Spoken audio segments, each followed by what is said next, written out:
Hello साथियों, मैं BL लूणा मेरे यूट्यूब चैनल स्टडी टाइम में आपका हार्दिक स्वागत करता हूं।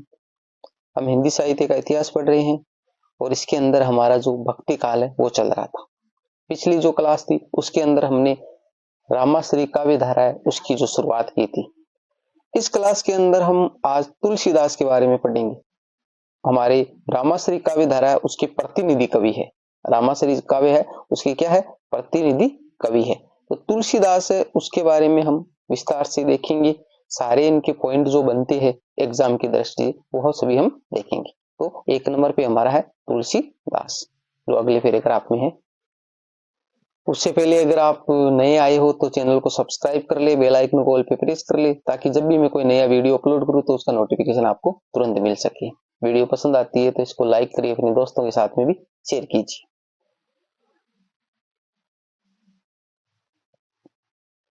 देखिए, तुलसीदास का जो जन्म है वो 1532 ईस्वी में हुआ था, अभुक्त मूल नक्षत्र में, जिसको हम बोलते हैं मूलाम जलमेड़ो।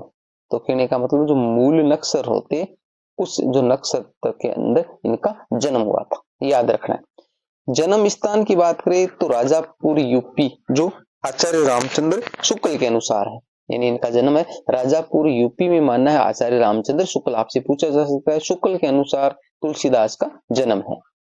सोरो यूपी के अंदर मानना सर्वप्रथम श्री गौरी शंकर द्विवेदी ने स्वरचित रचना सुकवि सरोज, यानी जो गौरी शंकर द्विवेदी है उसकी रचना है एक सुकवि सरोज जो 1927 ईस्वी में।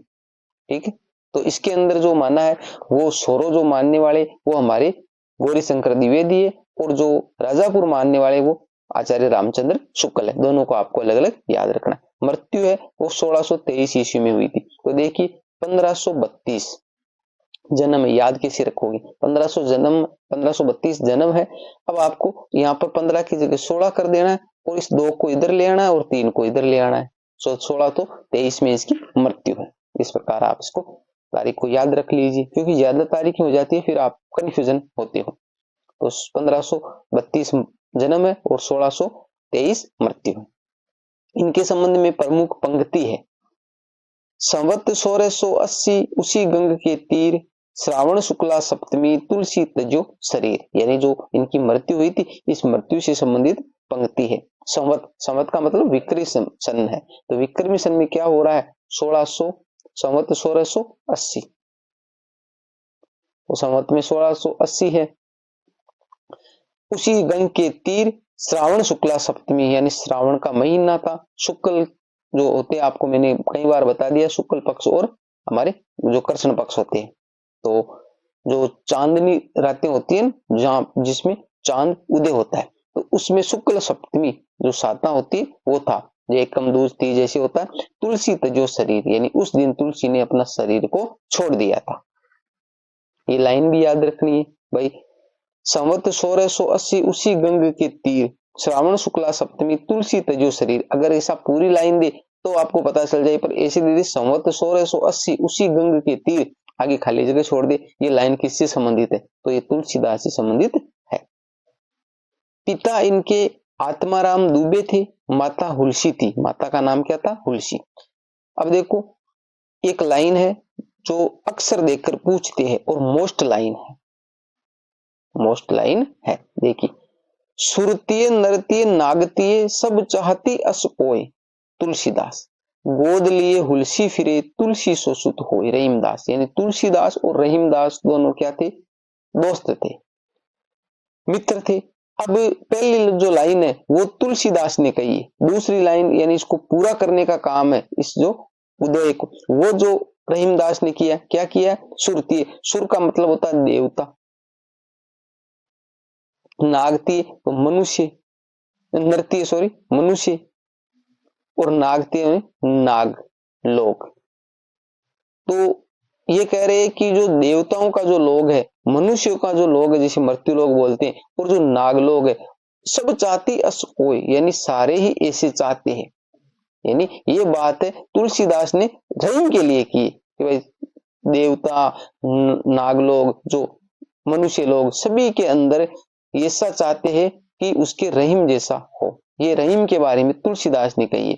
तो वापिस रहीम ने क्या कहा, गोद लिए हुलसी फिरे तुलसी सो हो, यानी उसको वापस कर दिया कि इन सारों में ऐसा चाहते हैं कि गोद में जो हुलसी लिए फिरती है ना, हुलसी को कौन लिए फिरती है भाई, तुलसी, हुलसी है वो तुलसीदास की माता है, तो इसलिए तुलसीदास को लिए फिरती है, शुद्ध लिए फिरे, शुद्ध यानी तुलसीदास है वो। तो ये बात रहीम ने कही। तो ये दोनों की दृष्टि से महत्वपूर्ण है, रहीम की दृष्टि से भी महत्वपूर्ण है और तुलसी की दृष्टि से महत्वपूर्ण है। अच्छे से याद रखना, ऊपर वाली लाइन है वो तुलसीदास ने कही है और नीचे वाली लाइन है वो रहीमदास ने कही है। ऐसा देकर कई बार पूछा जा चुका है।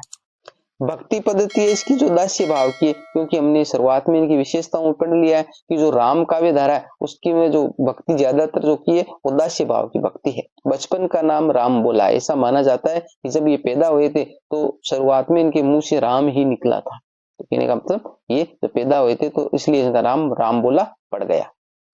पालन पोषण दासी चूनिया वो बाबा नरहरिदास, नरहरिदास तो इनके गुरु भी है। तो पालन पोषण एक तो दासी जो चूनिया थी इनकी दासी थी उन्होंने किया है और नरहरिया दास ने किया। गुरु है नरहरिदास, नरहरियानंद और शेष सनातन, यानी शास्त्र शिक्षा वो शेष सनातन जी से इन्होंने ली थी।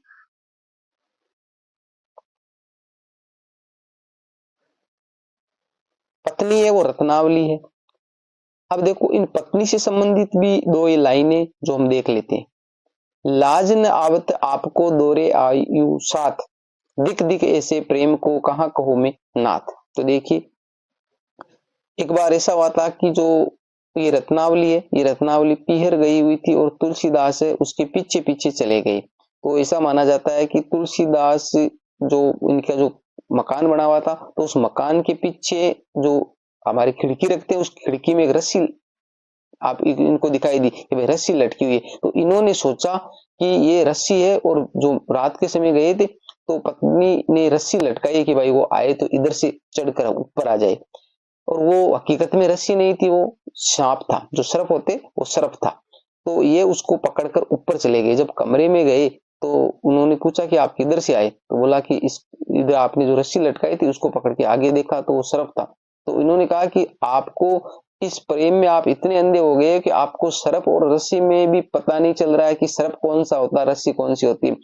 तो फिर उन्होंने कहा था कि लाज न आवत आपको दोरे आऊ साथ, दिख दिख ऐसे प्रेम को कहा कहूं मैं नाथ, यानी ऐसे प्रेम को मैं धिक्कारती हूँ, दिख दिख। आगे किया, आगे की एक लाइन और कही, अस्थि चरम मय देह, अस्थि का मतलब हड्डी, चरम यानी जो हमारी चमड़ी होती है, मय देह मम देह का मतलब शरीर, शरीर मम यानी बना हुआ है, तामे ऐसी प्रीति यानी उसके अंदर, तामे का मतलब उसके अंदर ऐसी प्रीति है आपकी, यानी ऐसा प्रेम है जो हड्डियों से बना हुआ, चरम से बना हुआ, ऐसे शरीर में आपकी ऐसी प्रीति है। तो आपको सर्प नजर नहीं आ रहा, ऐसी जो श्री राम में होती न भभूति, यानी अगर ऐसी भक्ति अगर आप राम की करते तो बार बार इस संसार में आने जाने का चक्कर है वो खत्म हो जाता, आपकी गति हो जाती, आपको मोक्ष मिल जाती। तो कहने का मतलब ये जो लाइन कही है, ये लाइन कहने के बाद ही तुलसीदास वहां से आ गए थे और फिर राम की भक्ति करने लगे थे। तो इसलिए जो वो तुलसी तुलसी, ऐसी भी एक लाइन है, तुलसी तुलसी सब करे तुलसी वन की घास, स्त्री की शिक्षा लगने से बन गए तुलसीदास, इस प्रकार की एक लाइन है। तो कहने का मतलब स्त्री से शिक्षा, तो एक गुरु थी रत्नावली भी इनकी। आगे देखिए, इनके द्वारा 12 ग्रंथ रचे गए जिनमें 5 बड़े हैं और 7 छोटे हैं, यानी इनके द्वारा पूरे कुल जो 12 ग्रंथ है, जो 5 क्या है बड़े हैं और 7 है वो छोटे हैं।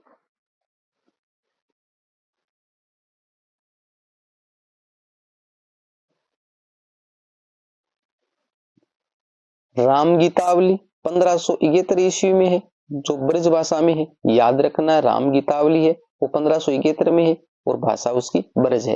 रामचरितमानस 1574 में है, भाषा इसकी अवधी है। विनय पत्रिका है वो 1582 में है, भाषा इसकी ब्रज है। दोहावली है वो 1583 ईस्वी में, भाषा इसकी ब्रज है। कवितावली है वो कवित रामायण बोलते हैं इसको, कवितावली को, 2 नाम है इसके, 1612 ईस्वी में और भाषा इसकी ब्रज है। अब मैंने यहाँ पर एक छोटा सा सूत्र बनाया याद रखने के लिए, जो 5 है ये जो बड़े ग्रंथ है। कविता ने विनय के गीत व दोहे सुनाए ब्रज।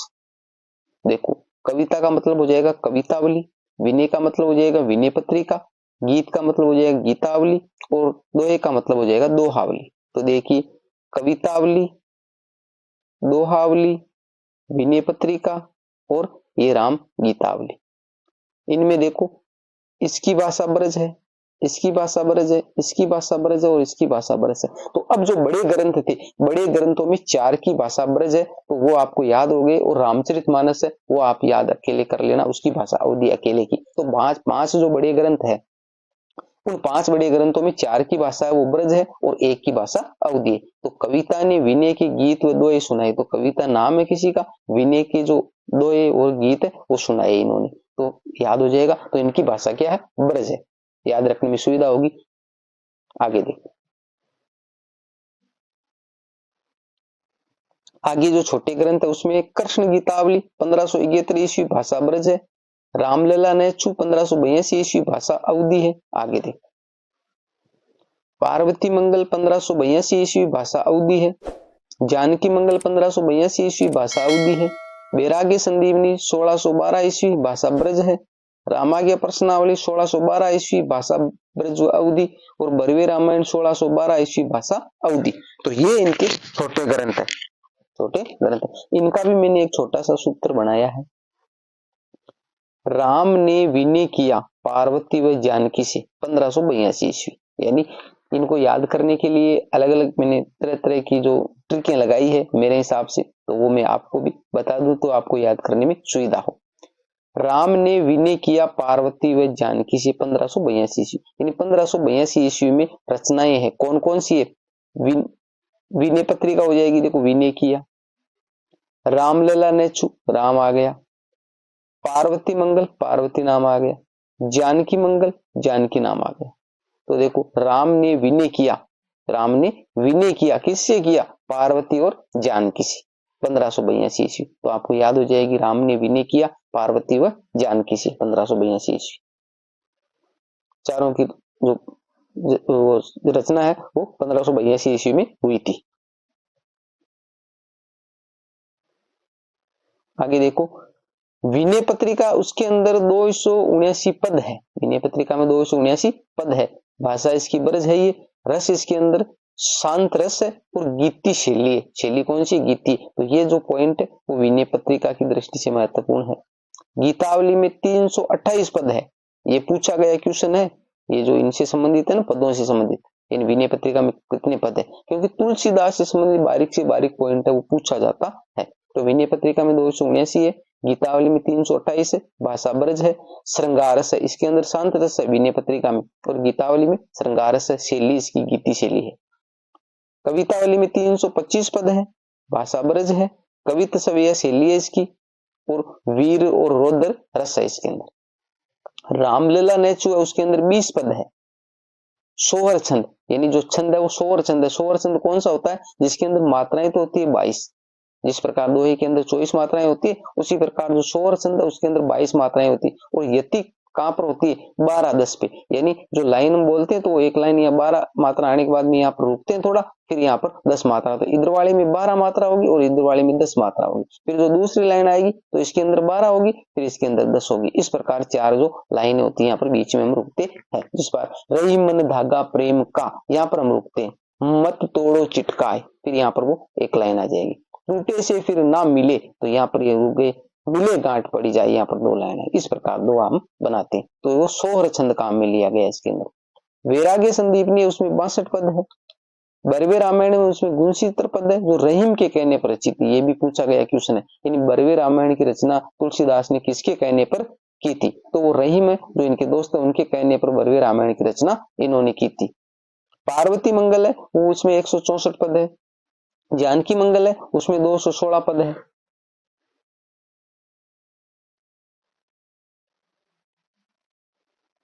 रामाज्ञा प्रश्नावली उसमें 343 पद है।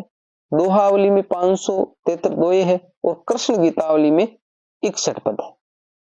अब देखो तुलसीदास के उपनाम, यानी अलग अलग विद्वानों ने इनके अलग अलग नाम रखे हैं। ये तो मोस्ट है यहां से इतना। वैसे जो मेरी क्लास है वो सारी ही मोस्ट है, एक भी लाइन छोड़ने लायक नहीं है, फालतू का कचरा इसके अंदर ऐड किया नहीं है। बहुत ही सटीक जो जानकारी होती है कई किताबों गाइडों से इकट्ठी करके मैंने नोट्स बनाए हैं, ठीक है।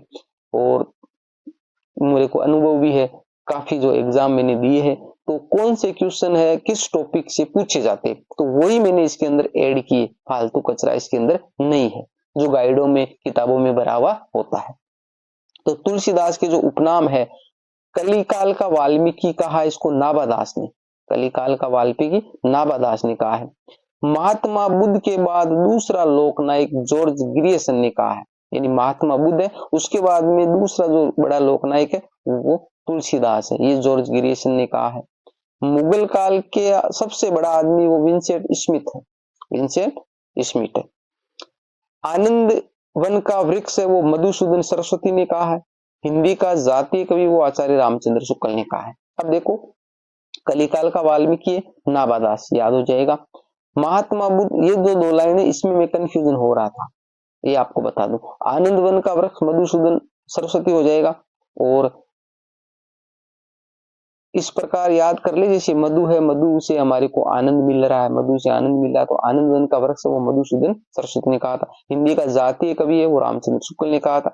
यहाँ पर जो कंफ्यूजन हो रहा था कि मैं जैसे महात्मा बुद्ध के बाद दूसरा बड़ा लोकनायक, तो यहाँ पर स्मिथ और इस ग्रियर्सन में मैं कंफ्यूजन हो रहा था, तो मैंने याद कर लिया बड़ा आदमी, तो इसको आप ऐसे याद कर ले जैसे महात्मा बुद्ध के बाद दूसरा बड़ा लोकनायक, तो लोकनायक कौन है? ग्रियर्सन है, लोकनायक ग्रियर्सन। और मुगल काल का बड़ा आदमी स्मिथ है, मुगल काल का बड़ा आदमी स्मिथ है। तो 2-4 बार ऐसे करोगे तो आपको थोड़ा याद करने में सुविधा होगी, बाकी आपके हिसाब से आप कर लेना। तो महात्मा बुद्ध के बाद दूसरा बड़ा लोकनायक जॉर्ज ग्रियर्सन है, ग्रियर्सन ने कहा था किसको? तुलसीदास को। और मुगल काल का सबसे बड़ा आदमी है वो विंसेंट स्मिथ ने कहा था, क्योंकि ये मुगल काल में हुए थे।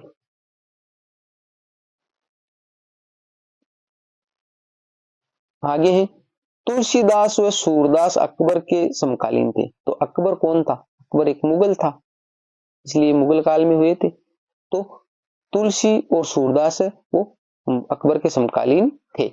आचार्य हजारी प्रसाद द्विवेदी, तुलसी के काव्य में समन्वय की विराट चेष्टा, ये भी लाइन मोस्ट है, यानी आचार्य हजारी प्रसाद द्विवेदी ने इनके बारे में कहा है कि तुलसी का जो काव्य है उसमें समन्वय की विराट चेष्टा है। समन्वय तुलसी, मैंने इस प्रकार याद कर रखा है इसको, समन्वय तुलसी। अब मेरे को ये जो समन्वय शब्द है इसके अंदर कौन सी संधि है, इसके टुकड़े कैसे होंगे, ये मेरे को आप कमेंट करके बताइए। आप कमेंट करते नहीं, थोड़ा सा टाइम लगता है, कमेंट करिए, आपका भी नॉलेज बढ़ता है और मेरे को भी पता चले कि आप भाई देख रहे हो, क्लासे फॉलो कर रहे हो। तो समन्वय जो शब्द है इसमें कौन सी संधि है और उसके टुकड़े कैसे होंगे, कमेंट करके मेरे को बताइए। आगे देख, कलिकाल से मुक्ति पाने के लिए तुलसी ने राम के दरबार में सीता के माध्यम से विनय पत्रिका ग्रंथ में गुहार लगाई। अब देखिए, यहां से क्वेश्चन बनता है कि जो तुलसीदास ने सीता के माध्यम से किस ग्रंथ के द्वारा गुहार लगाई है, तो वो है विनय पत्रिका, यानी विनय पत्रिका के माध्यम से सीता के द्वारा इन्होंने गुहार लगाई। तो देखो, कलिकाल से मुक्ति पाने के लिए तुलसी ने राम के दरबार में सीता के माध्यम से विनय पत्रिका ग्रंथ पे गुहार लगाई है। और यहाँ से एक क्वेश्चन ये भी बनता है, अगर आपको राम को जानना हो, राम को जानना हो तो क्या पढ़ना है? रामचरितमानस, रामचरितमानस। अगर राम को जानना है तो रामचरितमानस पढ़िए, और अगर तुलसी के बारे में आपको जानना है तो आप विनय पत्रिका पढ़िए, विनय पत्रिका। राम को जानने के लिए रामचरितमानस पढ़िए और तुलसी को जानने के लिए विनय पत्रिका पढ़िए। तुलसी की अंतिम रचना कवितावली है, यानी तुलसी ने अंतिम यानी लास्ट में कविता की, कविता की। तो तुलसी की अंतिम रचना वो कवितावली। अब यहाँ पर देखो, रहीम के आग्रह पर बरवे रामायण की रचना की। बरवे रामायण वो पीछे भी मैंने यहाँ पर लिख दिया था, यानी बरवे रामायण की रचना वो इनके दोस्त रहीम उनके कहने पर की थी। अपने ज्योतिष मित्र पंडित गंगाराम के आग्रह पर रामाज्ञा प्रश्नावली की रचना की, यानी उनका एक ज्योतिषी मित्र था पंडित गंगाराम, उसके आग्रह पर इन्होंने रामाज्ञा प्रश्नावली की रचना की। रहीम के आग्रह पर बरवे रामायण की रचना की। बाहु रोग से मुक्ति प्राप्त करने के लिए हनुमान बाहु की रचना की, यानी हनुमान बाहुक इनकी रचना। वो रचना कब की थी? जो बाहुक रोग हो गया था इनको, उस बाहुक रोग से मुक्ति पाने के लिए हनुमान बाहुक की रचना की। सूरदास के आग्रह पर कृष्ण गीतावली की रचना की। कृष्ण गीतावली की रचना सूरदास के कहने पे की। तो यहाँ पर से जो ये लाइन है ये भी मोस्ट है। अब इसके बाद में जो रामचरितमानस है उसको देख लेते हैं।